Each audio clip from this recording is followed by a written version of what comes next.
With Calhoun County Clerk Ann Norlander and Deputy Clerk Teri Loew today. Good morning to you both. Good morning. Thank you for going out there bravely in the weather today. Wow.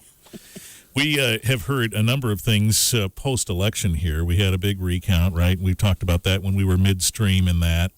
The straight party ticket story, which is interesting, and we'll get to that coming up in just a minute. And apparently we have such committed candidates that some of them are already saying, I want to run in 2018, and they're raising their hands vigorously, so we'll find out, too, about that. Let's talk about the recount first. When we were here last, we were sort of midstream in that, and we were preparing. Right, and yes. We just didn't know it was on, it was off, it was on, it was off, and how do you plan in the middle of that? You were doing a dance. You made it, though. Well, we did the dance. Yeah. We found a location. Mm-hmm. We want to thank the Marshall United Methodist Church for their kindness and their graciousness and their preparation of food. And so we kept the cost to the taxpayers at a minimum, although we will be reimbursed to some extent from the state. It's still our taxpayers' dollars. So we were very pleased that we, in Calhoun County, were under the average of those townships and cities that we could not recount. We only had 4. Mm-hmm. Okay. So that's great. That's great news for our voters and great confidence builder for the system we have in place. And as you pointed out when you were here last, Ann, this was unprecedented in your entire tenure that there's been a presidential recount in Calhoun County. And I think we talked about the whole thing being unprecedented until today. Yeah. You know? So it's just been a very interesting study in human nature this past election. And we really would like to talk about that and why things happened the way they did, in our opinion. So what did we learn from this new territory we ventured in because of this recount? I think that voters went in with a highly independent mind. Okay. That we saw an increase in voter participation. Teri has some stats on that. Okay. That if you look at the statistics that were prepared by Teri, we have always our townships primarily are Republican, but this time it was hugely Republican, and it was predictable that the cities were Democrat. So it didn't change that much, but the numbers that turned out for the Republicans or crossed over to vote for Republicans were huge. And the Democrats really didn't generate the enthusiasm they did 8 years ago. So I think what I would like to compare it to, someone said it was silly, was that Barack Obama 8 years ago touched a nerve in a lot of people that had felt disenfranchised. And in walks Donald Trump, a totally non-traditional politician, if you will, and he touched a nerve in a lot of people that had not been heard either. Yeah, that's interesting that those parallels seem to be true, don't they? And this picture that you painted is a nationwide picture too, but we now know it translated locally as well.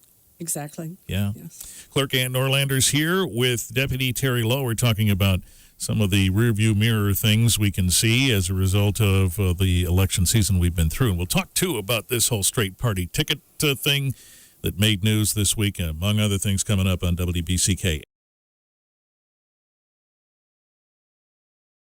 Here with Calhoun County Clerk Ann Norlander and Deputy Teri Loew, in charge of elections. So, Teri, when they said recount, and that was maybe new territory for everybody, you think about it in the analytical way. How am I going to get this done? Exactly. Preparation was a huge part of leading up to the one day that we actually did recount on December 7th. I'm extremely proud of all of our workers and recount team and canvassers. We counted 2/3 of our county in one day, which I thought was amazing. We had 20 teams, so that meant 40 people that I hired. Actually had 200 plus that applied. Oh, my. Wow. So we narrowed it down to those with experience and the best of our workers. And that proved to make a very smooth day throughout the recount. It also permitted observers to be there Yes. from the parties, right? Did you have a lot of people looking over your shoulder? We did. The Green Party sent like 20 people. The Democrats had 17. The Republicans had 14. And then we also had 7 or 8 just from the public that was there to observe, Interesting. which we encouraged. The room was wonderful. We had plenty of room to roam around and do that. We worked at round tables so everybody could sit and see and observe. And like you say, they could even look over the shoulder of our recount team members. All right. So that's what happens when these new things come up. We end up having them not be new things if they come up again. So these are interesting things to learn. And some people ask what the outcome was. Well, we did recount 39 of our 62 precincts, and as Ann mentioned, 4 were not recountable, which is still pretty good. That's a 10.3%. Little things like one, the seal on the container, it's a horseshoe with two little holes to slide the metal seal through, and it was only through one of those sides. Nice. And so you could actually take that horseshoe and unseal it. So things like that made it unrecountable. That's interesting. Unfortunately. Let's talk about the theory of that for a second. So, some people look at that and they say, okay, so because there's something a little off, you can't recount it. Wouldn't that be a situation in which we should recount it? Help us see that through this purview. Well, the security had been breached. I see. And that's kind of the bottom line. Anything could have been tampered with between election night and the time that you're looking at it during the recount. And it may not be discernible what in there is correct and what isn't. Right. I see. So you eliminate it. In one of our precincts, if we don't have applications that match up to voters, we've talked about this before, they get to come and visit us the next day when the Board of Canvassers convene. And we had one township that spent 3 days with us looking for one vote. So that was one other that was not recountable, but everyone should know that we worked diligently, the Board of Canvassers did, and Teri's teams, to find that vote, which we never did find. So that was another one. But I think that we're successful in Calhoun County because we communicate and we train our inspectors, our everyone that's involved in elections. We go the extra mile, and I would really like to see Calhoun County used as a model in some of the counties that were, 1,600 precincts and 600 were unrecountable. Some came into the recount not even with a horseshoe, with duct tape. Oh, my. So that one wasn't recountable. The east side of our state. There are 1,001 uses, but that's not one of them, right? That wasn't one of ours. Man's best friend, though, right? Yeah, okay. Well, that's very interesting, and we'll just let that sink in a second. When we come back in a minute, we'll talk, too, about the other part of your analysis, which had to do with the straight party ticket choices, because, of course, prior to the election, we were back and forth on that, too, because it was going to be eliminated, it wasn't, and the Attorney General stepped in and all of that stuff. So we'll talk about how that shook out in just a few minutes on WBCK.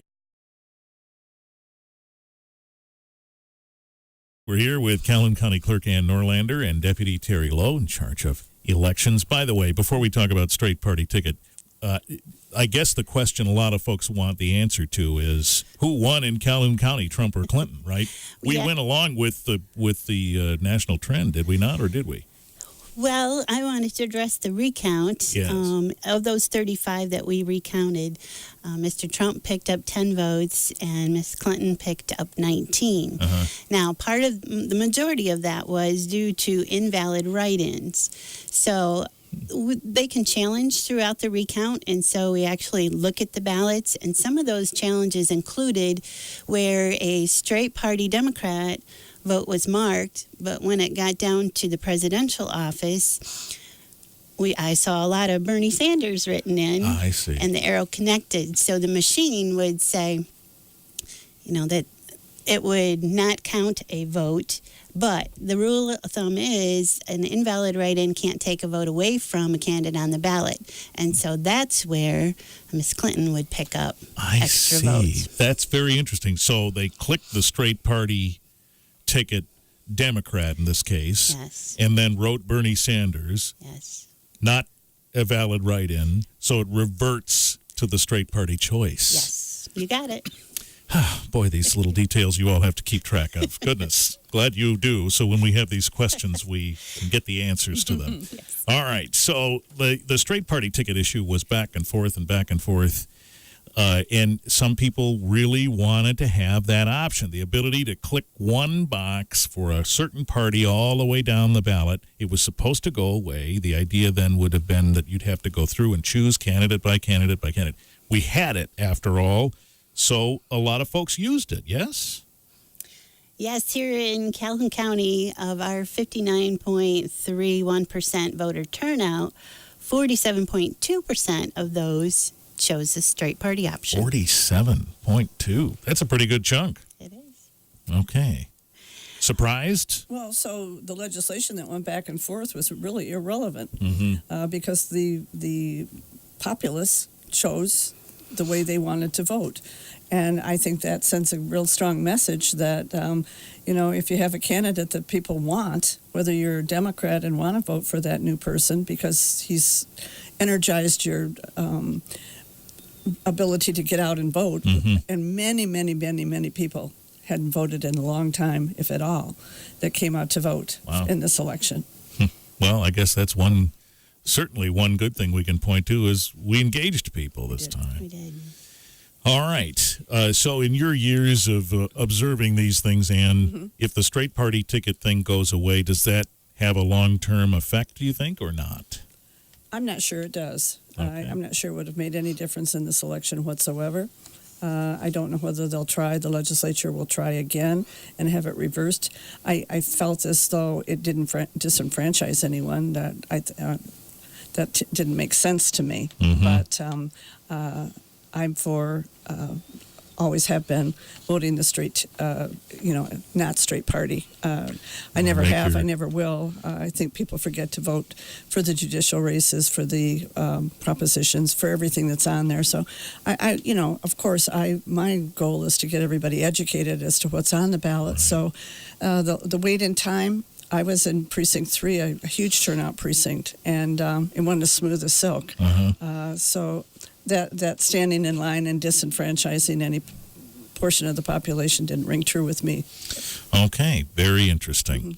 Well, now that that's over, there's another election in 2018. Ready for that?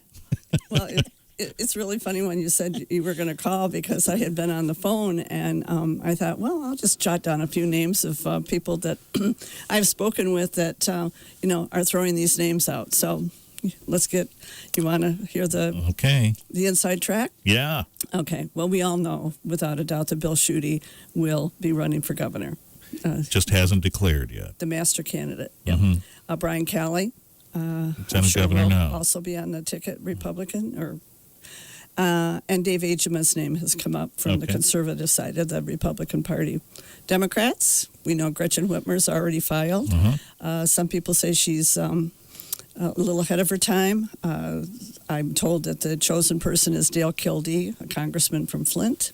Hackle, former sheriff of Macomb, and the county executive is another name that comes up. Okay. So it is interesting that, this just continues on. Plus, we have a May election also in Calhoun County, so that we'll concentrate in working on that. But this will be a very interesting cycle as well.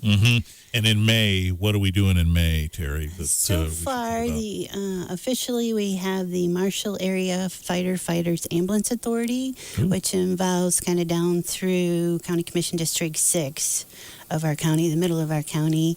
They're asking for a millage, so that will be on. A couple other possibilities, but nothing definite yet. Okay.